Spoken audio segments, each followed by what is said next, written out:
wanted to come on here and tell you the story of how I was diagnosed with stage 1 endometriosis. Now, this is a disclaimer that this is not medical advice for anyone. This is just my personal story and what I have gone through and am continuing to go through. So please don't take any of this as medical advice. I mean, if you want to use any tips on your journey, absolutely go ahead. But yeah, I really hope you enjoy this video. Make sure you like and subscribe and leave me a comment about your journey. I would really love to hear it. So my journey began mainly about a year ago, but we'll go all the way back to sort of my adolescence. So when I got my menstrual cycle, I had a really heavy menstrual cycle. From the ages of 14 onwards, my cycles were very irregular and they were very heavy and very uncomfortable. Now, I didn't get major pain or anything with my menstrual cycles each month. I would get a lot of cramping and discomfort, but my main symptoms were I was very nauseous, my periods were very heavy, and they were just absolute hell to deal with. And they were so irregular that I'd have days where they would go for 3 days, or I'd have days where they would go for 2 weeks. And it got to a point where I went on birth control when I was 17, and I went on it to make my periods stop because I just could not handle it anymore.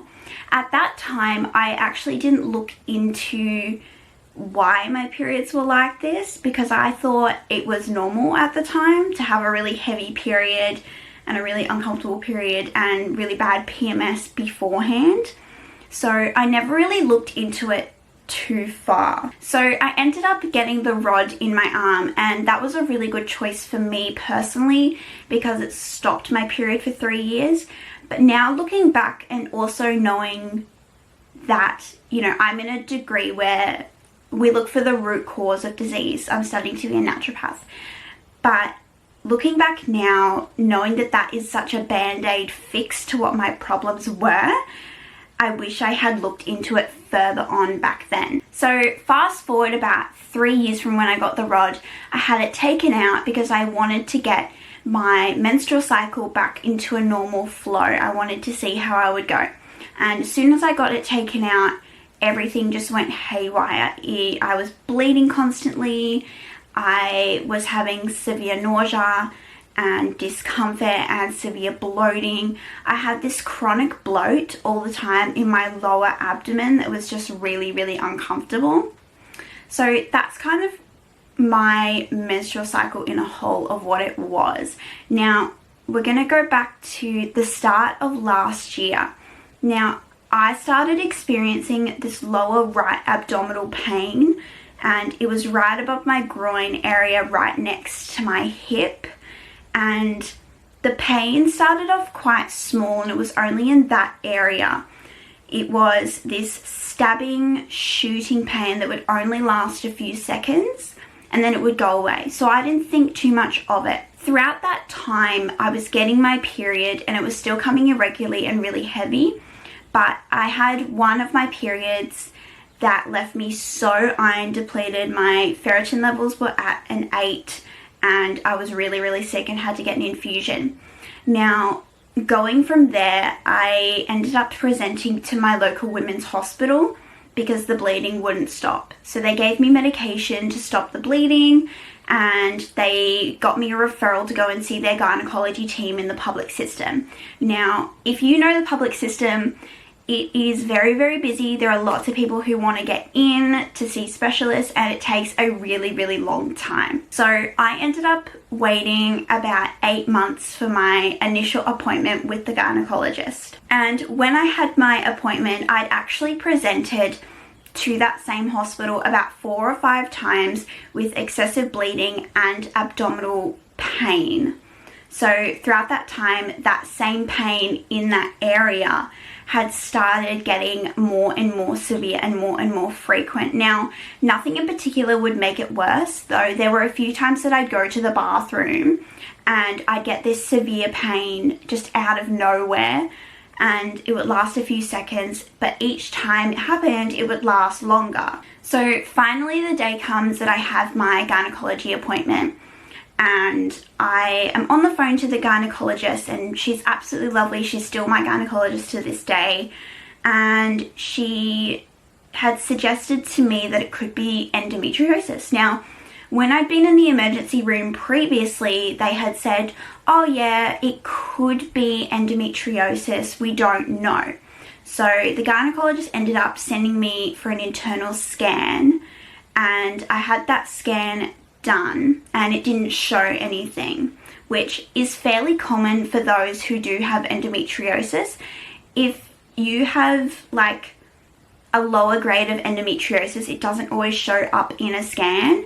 The gold standard is usually laparoscopic surgery. So I ended up having that scan, showed nothing, and then went back to the gynecologist, and she said, look, we'll leave it for 3 months because I had just gotten the rod put back in, and we'll go from there.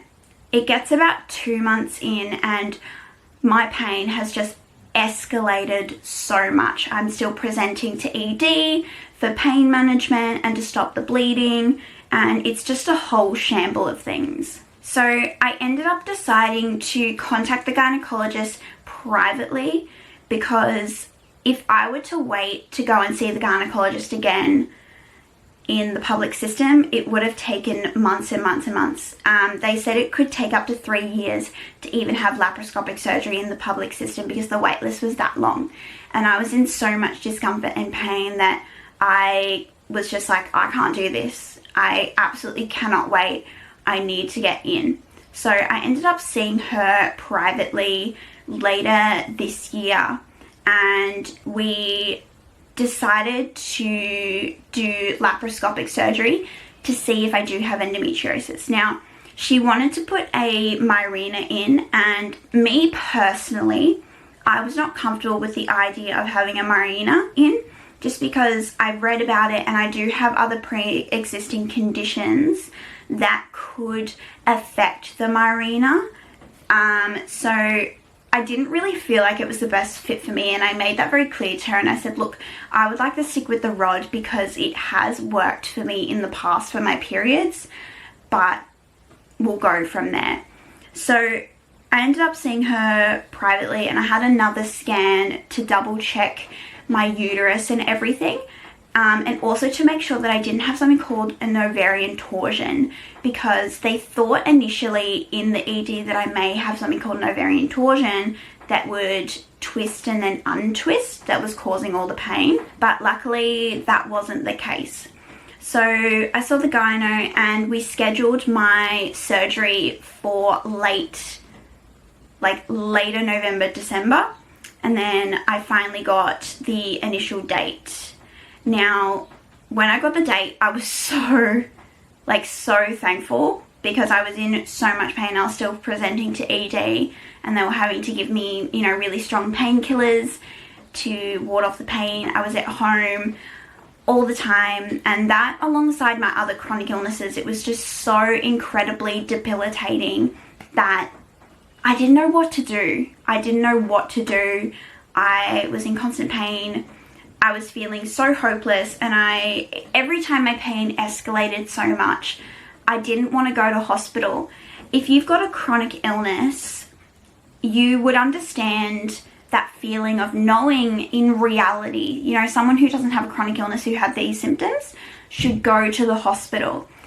But when you have a chronic illness, you're like, no, I'm just going to bear with it, grit my teeth, and there's no way I'm going to spend all night in ED to be sent away with absolutely nothing. So the weeks leading up to my surgery were really hard. I was in a lot of pain.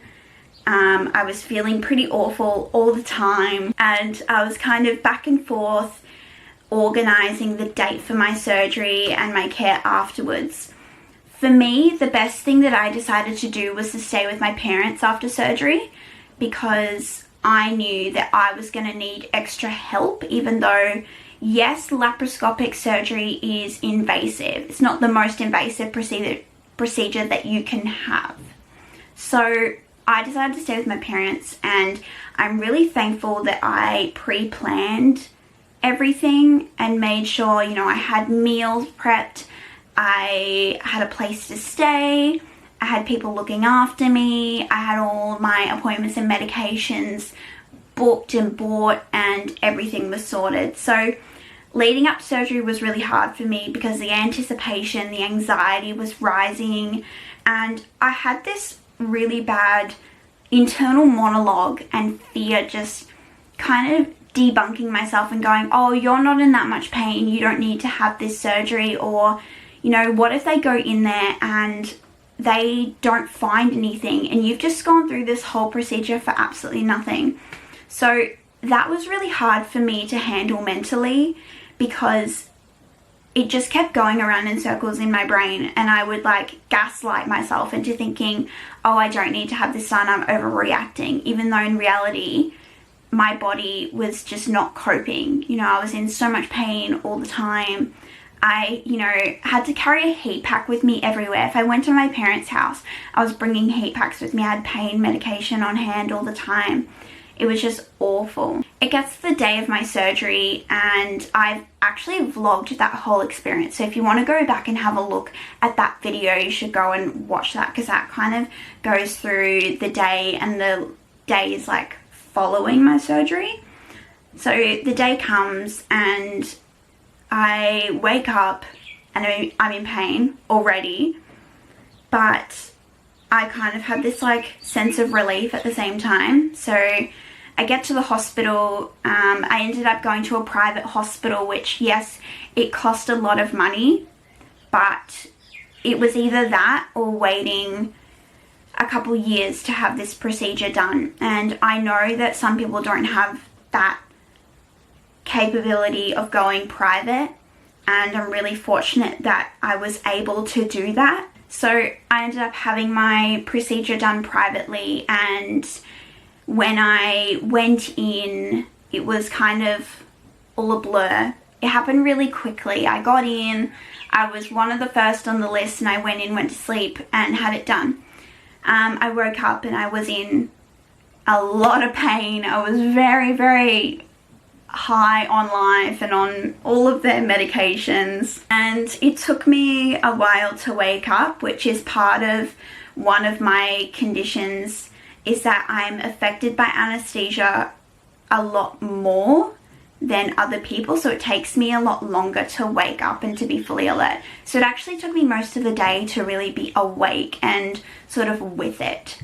So my gynecologist came to see me a few hours later, and she showed me the photos of the surgery, and she said, yep, so we found stage 1 endometriosis on your right side, which is where I had all of my pain.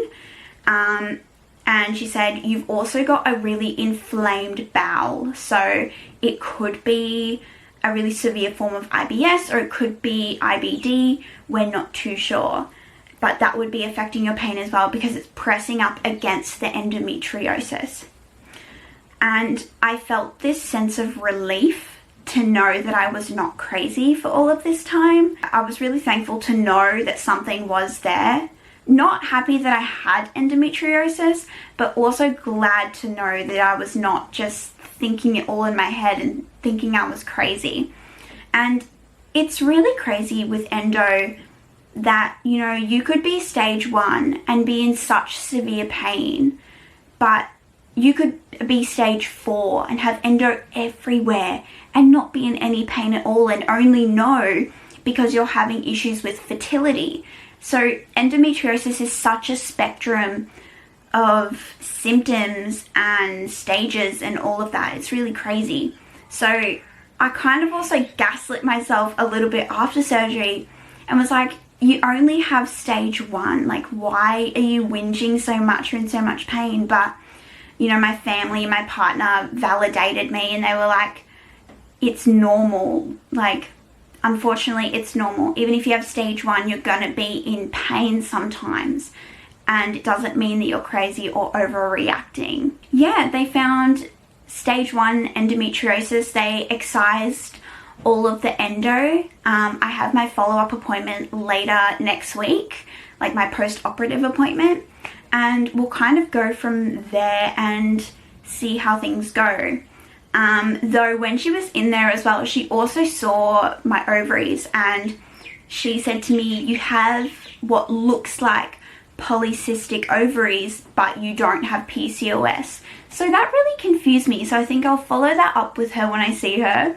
But I saw the photos and she said it could just be you've got a lot of follicles on your ovaries as well. So yeah, that was a little bit confusing to understand as well. But I saw all the photos, I saw the endo, and it looked so small. They were like, it was on the wall of my abdomen, on my pelvis area, and it was just like little brown dots on the wall of my abdomen.